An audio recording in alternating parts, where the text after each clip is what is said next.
Welcome. In this video, I'll show you how to create a personal access token here in LiveChat. All right, so first up, go ahead and create a new tab under your browser where you are currently logged in to your LiveChat account. Okay, now just go ahead and type down platform.text.com now /console.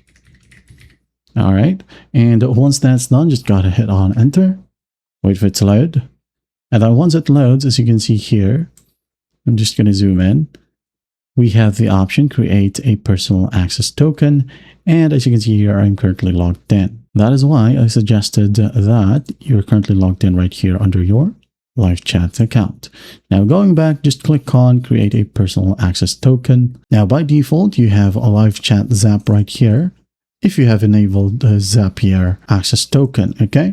Now, if you want to create one, you gotta go to the top right, click on create new token. Now give it a name. For example, sample token right here. Now go ahead and select the access scopes. Click on the drop down. If you want to, you can go ahead and select all to give all necessary permissions or scope for this specific access token. Okay, click on one and then go ahead and just scroll all the way down right here. And just click on create token. Now, as you can see here, the sample token has been created. That got an account ID, entity ID, which is your email, the token, and base64 encoded token. Okay. And if you want to read the scopes assigned, here you have it. All right.